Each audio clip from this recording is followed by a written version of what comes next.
तीन लोग और तीन काल से संबंधित पंच परम गुरु स्वरूप अरहंत सिद्ध आचार्य उपाध्याय सर्व साधु परमेश्वरी भगवान पूर्वक नमस्कार। वदशांग श्रुत देवता स्वरूप भगवती जनवाणी सरस्वती देवी माता को भावपूर्ण वंदन। पूर्व शताब्दी के ज्ञानी ध्यानी तपस्वी धर्म धर्मेंद्राचार्य चारित्र चक्रवर्ती परम श्रद्धेय शांति सागर मुनिराज को नमन। दीक्षा शिक्षा गुरु आचार्य विद्यासागर महाराज को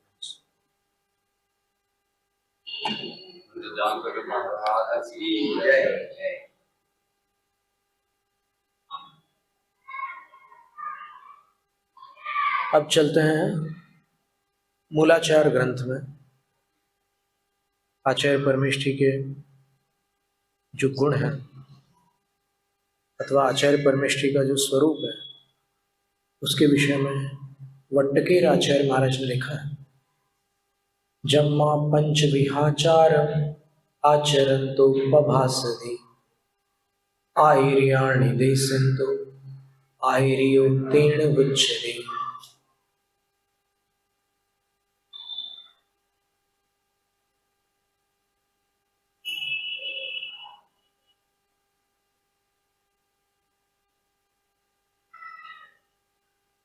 ये बड़े महत्व की कारिका है। जम्मा पंच विहाचारम, चूंकि तो जो आचार्य पद पर विराजमान परमेष्ठी हैं, साधु हैं, वे पंच विहाचारम आचरंतो, पांच प्रकार के आचरणों का आचरण करने वालों के साथ पभासति, आचार्य उनके साथ वार्तालाप करता है।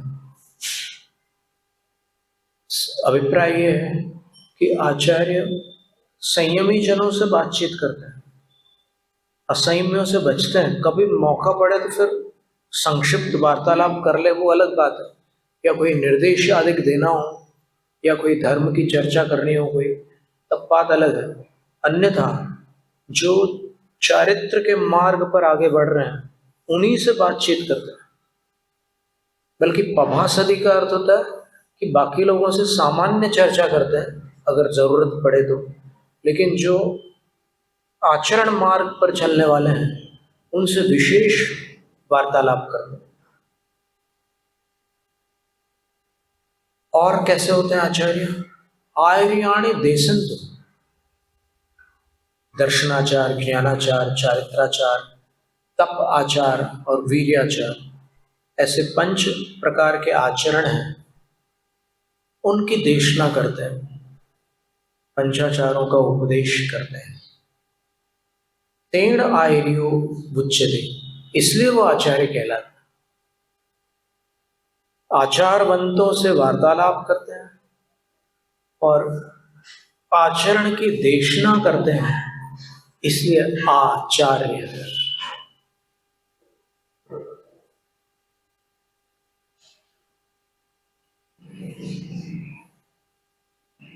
द्रव्य संग्रह में देखिए क्या लिखा, दत्सणान पहाणी वीर्य चारित्र वर्तवायारे अपम परम च जुंजय सो आयर्यो मुनि चेयो।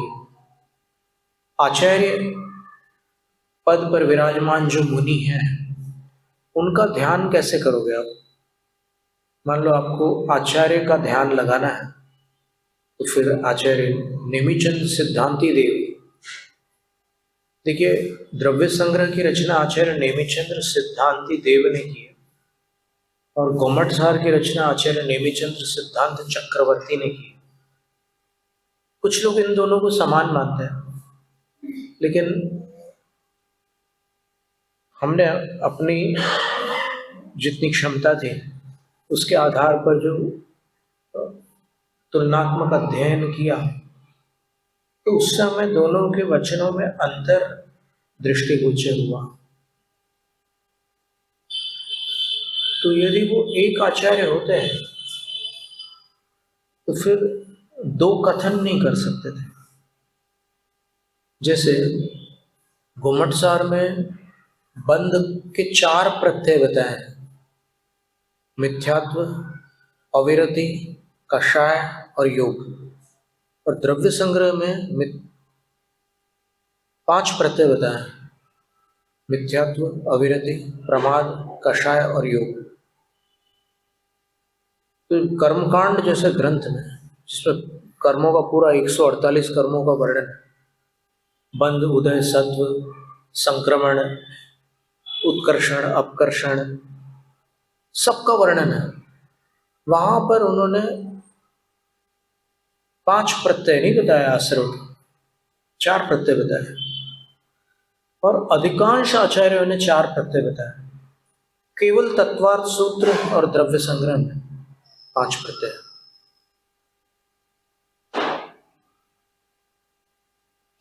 तो संभव है, हमें ऐसा लगता है, हो सकता है कि कोई और जानकारी मिले तो हमारी धारणा भी परिमार्जित हो। ऐसा लगता है कि 5 प्रत्यय की मान्यता वाले नेमिचंद सिद्धांति देव और 4 प्रत्यय का वर्णन करने वाले आचार्य नेमिचंद सिद्धांत चक्रवर्ती संभवतः अलग हो, ऐसा लगता है। फिर ज्येष्ठ जन इस पर विचार करें और जो विद्वत जन है वो भी विचार करें।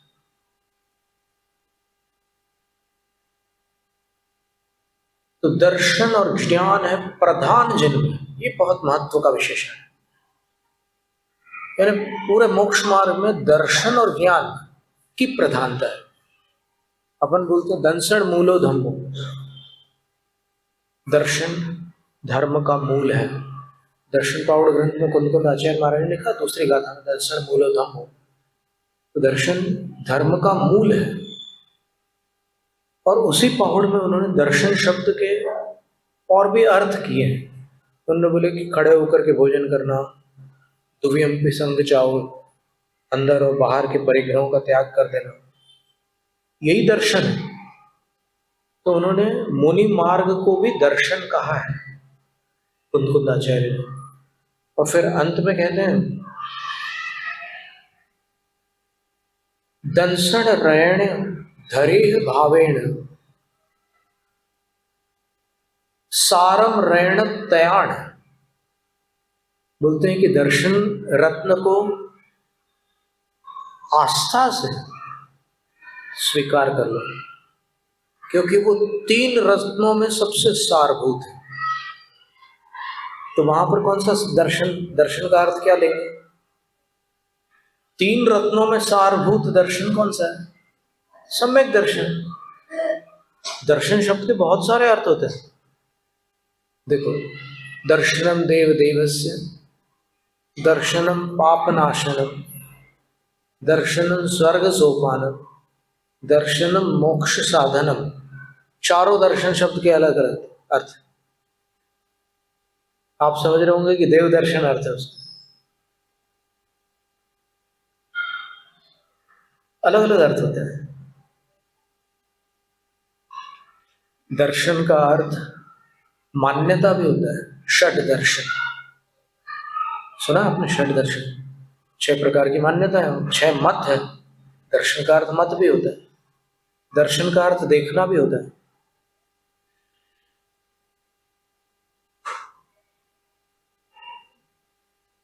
तो सम्यक दर्शन और सम्यक ज्ञान है प्रधान जिन में। ऐसे वीर्याचार, चारित्राचार और उत्तम तप आचार में जो अपम जुंजई परम च जुंजई, अपने को जोड़ते हैं, दूसरों को भी जोड़ते हैं। पंचाचार के साथ जो खुद को जोड़ते हैं और अन्य जो शिष्य हैं उनके, उनको भी जोड़ते हैं। आपको स्मरण है शिष्य का अर्थ क्या था और भक्त का अर्थ क्या था? जिसके हृदय में भक्ति है, जिसका अभिमान टूट चुका है। भक्त का अर्थ खंडित होता है, टूटा हुआ। जिसका अभिमान टूट जाता है उसको भक्त कहते हैं, और अभिमान का टूटना भक्ति कहलाती है। तो जिसके अंदर भक्ति है वो भक्त है। और जिसने गुरु से कोई संकल्प स्वीकार किया है, कोई व्रत नियम आदि धारण किया है, वो शिष्य है।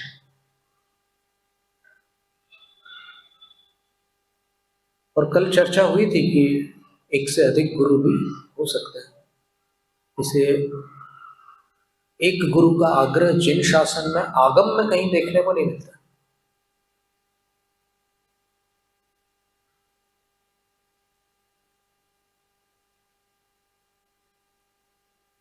पूर्व काल में प्रतिवर्ष मूलाचार ग्रंथ में उल्लेख है कि 5 वर्षों में, अब अगर कोई जानना चाहे कि वो उल्लेख कहाँ पर है तो वो हमें संदेश भेज सकते हैं, हम बता देंगे कहाँ पर है। और अभी हम इसलिए नहीं बता रहे हैं कि जो लोग बड़े जोश में ही बोलते हैं कि ये चीज मूलाचार में नहीं आई, वो थोड़ा परिश्रम करें, इसलिए हम आगे नहीं बता रहे।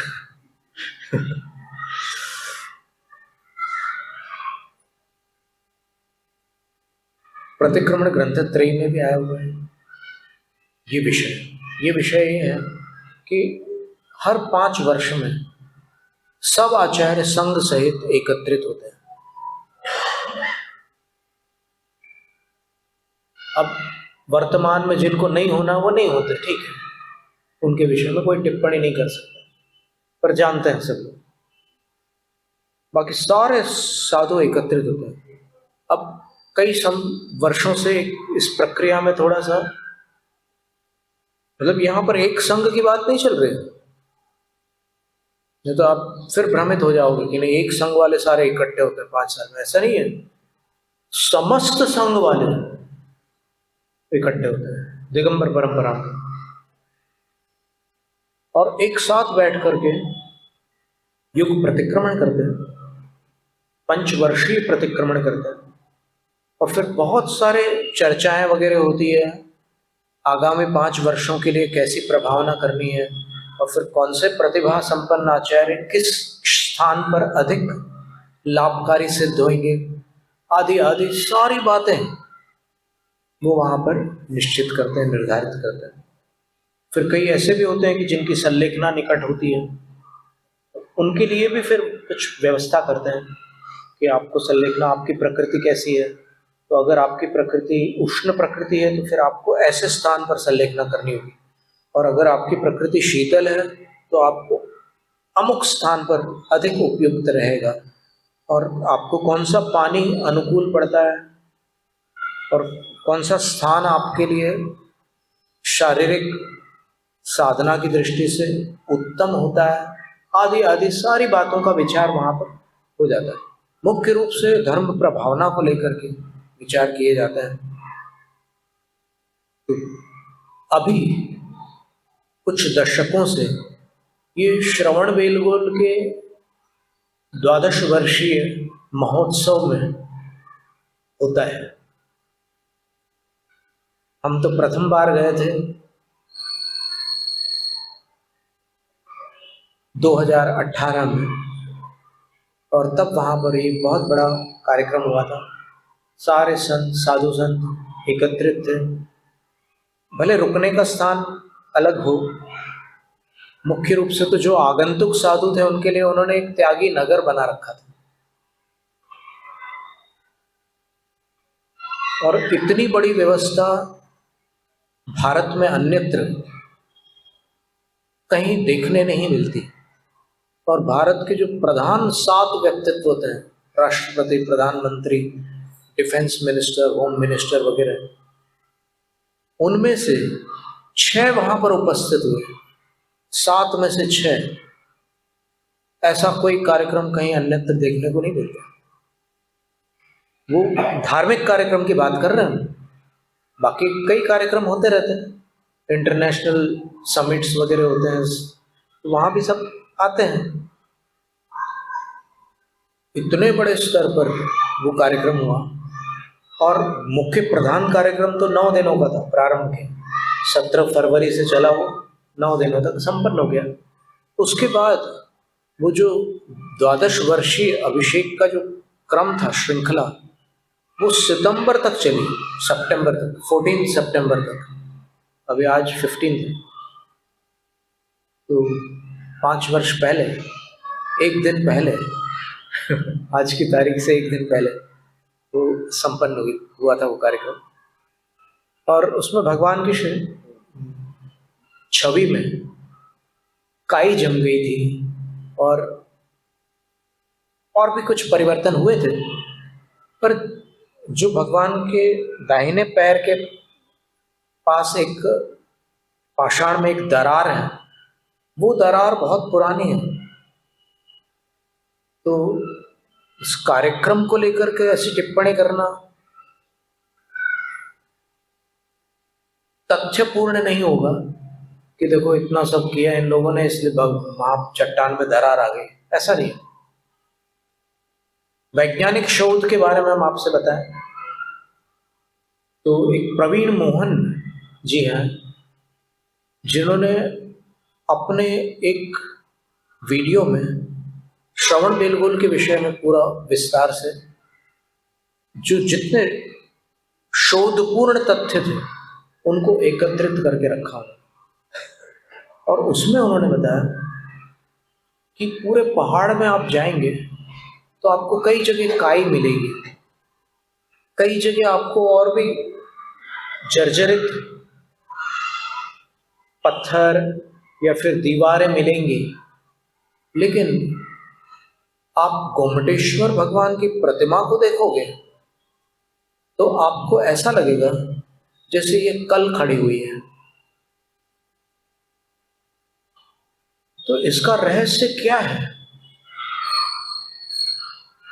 तो उनने जो सर्वेक्षण करके जो बात तथ्यपूर्ण बात रखी थी वो ये थी कि 2006 में 2006 में जब वहां पर मस्तकाभिषेक हुआ था, तो इसी उत्कंठा से कुछ वैज्ञानिकों ने जो भगवान का गंधोदक था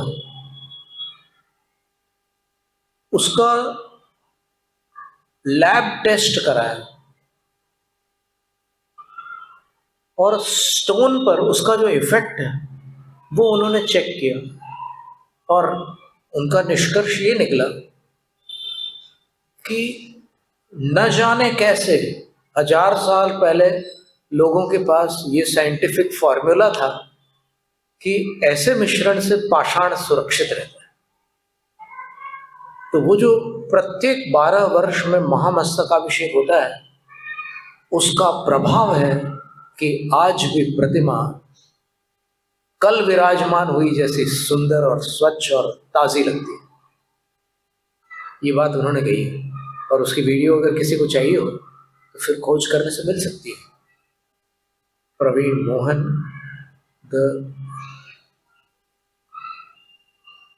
कोई ऐसा एंशंट स्टैचू या फिर टॉलेस्ट स्टैचू ऐसा आप देखना मिलेगा, क्योंकि वो तो कोई जैन या हिंदू आदि के भेदभाव करके वो नहीं दे रहे हैं, वो केवल तथ्य प्रस्तुत कर रहे हैं। तो उसमें ये बात थी।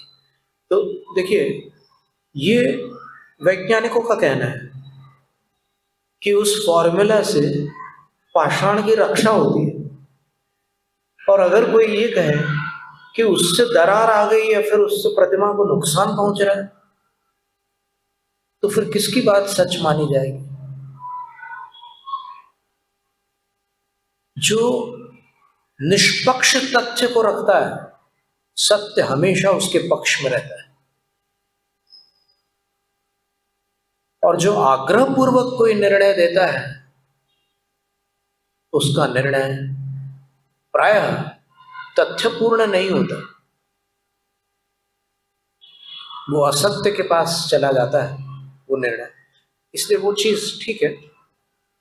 तो आचार्य परमेष्ठी अपने को और दूसरों को पंचाचारों से जोड़ते हैं, और पंचाचारों में दर्शन और ज्ञान प्रधान है। क्यों? अब ये कह देते ना कि दर्शन प्रधान है, सब जगह तो दर्शन को प्रधान कहा ही है, यहां पर ज्ञान को साथ में क्यों जोड़ा?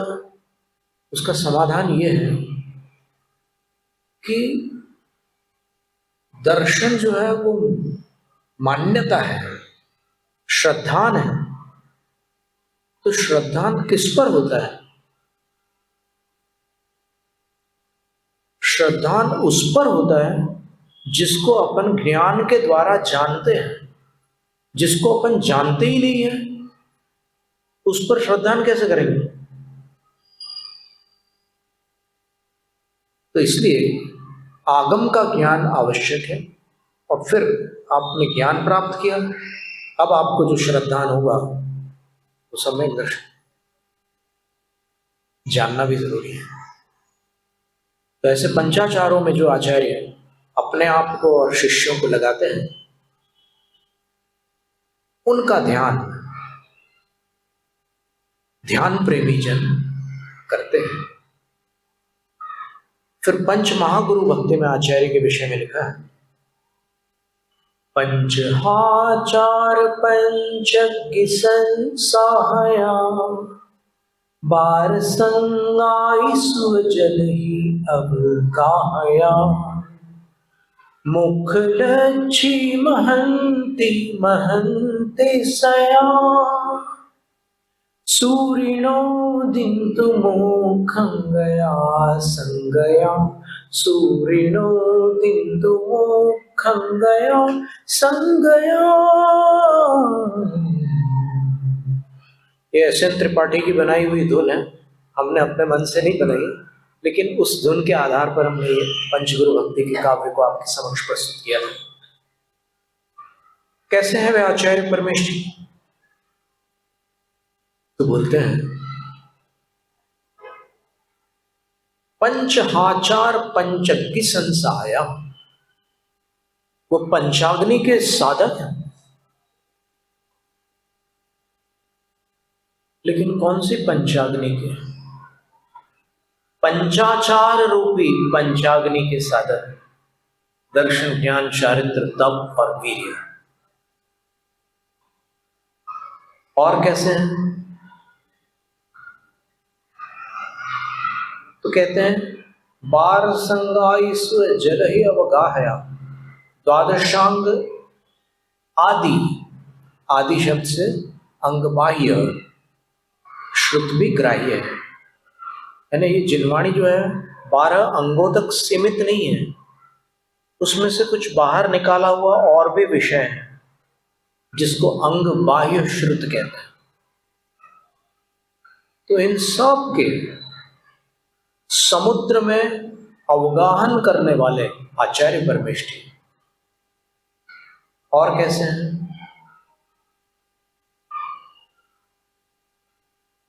गया संगया, मोक्षं गया, वे ऐसा समझ लो कि आचार्य मोक्ष को प्राप्त कर ही चुके हैं, इतने निकट है मोक्ष के। और कैसे हैं आचार्य? तो बोलते हैं असंगया, परिग्रह से रहित है।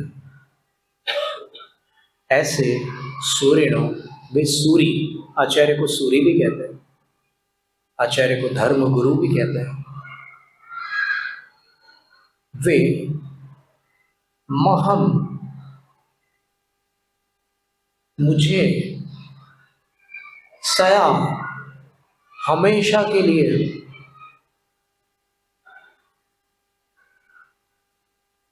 मुख लच्छी दिंतु, वे आचार्य परमेश जी मुझे हमेशा के लिए मोक्ष की संपदा, मोक्ष की लक्ष्मी प्रदान करें।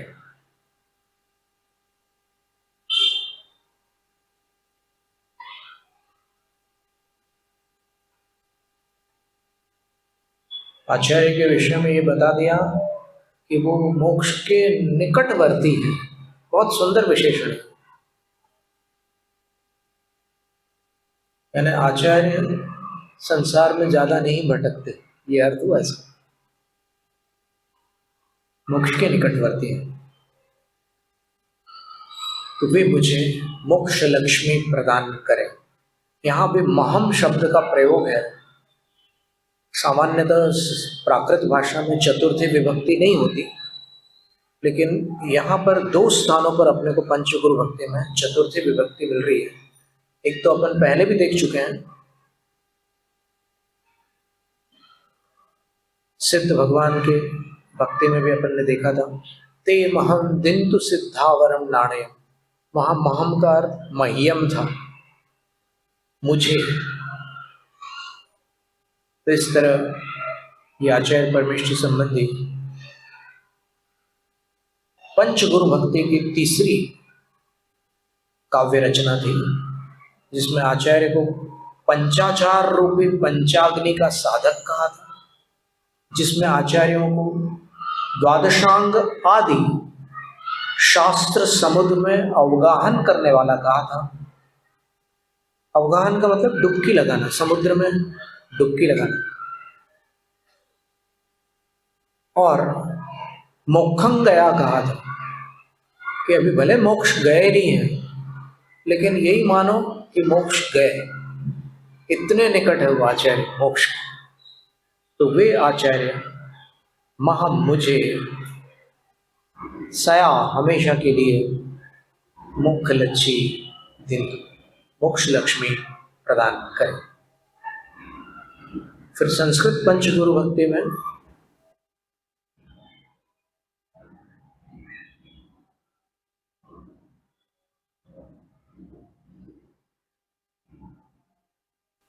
जो विषय है उसको अपन फिर देखते हैं, क्योंकि अभी अपने पास आचार्य शांति सागर महाराज श्री का दिन रविवार पर है, स्मृति दिवस 17 तारीख, तो आज 15 है, ठीक है। तो जैसे अपन ने अरहंत भगवान के वर्णन में बीच में पार्श्वनाथ भगवान की बड़ी सुंदर कथा सुनी थी, इसी प्रकार अब आचार्य परमेष्ठी का वर्णन यहाँ पर लगभग होने को है। तो आगामी सत्र में अपन और देख लेंगे जितने बचे हुए काव्य हैं, अलग अलग शास्त्रों के काव्य हैं ये। और फिर रविवार को आचार्य शांति सागर महाराज श्री की भव्य जीवनी के कुछ अनमोल संस्मरण अपन यहाँ देख सकते हैं। और अगर आप लोगों की रुचि हो और समाज की भावना हो, तो फिर एक बड़े स्क्रीन के ऊपर आचार्य शांति सागर महाराज जी का वीडियो भी उपलब्ध है। आपने सबने देखा होगा, कई लोगों ने देखा होगा। तो वो वीडियो है, लगभग आधे घंटे का होगा, बड़ा आनंद आएगा, उसको भी अपन देख सकते हैं। और कई बार तो आप कई वीडियोस कई बार देखते हैं, है ना। तो अगर इस वीडियो को आपने कभी पहले देखा भी हो तो भी दोबारा देख सकते हैं। तो ऐसा कोई प्रबंध अगर हो जाए कि कहीं कोई ऐसा स्क्रीन जैसा हो जाए और उस पर अपन शांति सागर आचार्य महाराज का वीडियो कर लें, तो श्रद्धांजलि दिवस पर एक भव्य कार्यक्रम हो सकता है। आप लोग विचार कीजिएगा। जैनम जय शास्त्र शास्त्र पठन में मेरे द्वारा यदि जो कहीं कहीं प्रमाण से कुछ अर्थ वाक्य पद मात्रा छूट गई, सरस्वती मेरी उस त्रुटि को कृपया क्षमा करें और मुझे केवल निधान वंश फलदात्री चिंतामणि सदृशमात तेरा करने वाले मुझको मिले कथा मेरा। बोधि समाधि विशुद्ध भावना आत्म सिद्धि मुझको मिले और मैं पा जाऊं मोक्ष महासुख।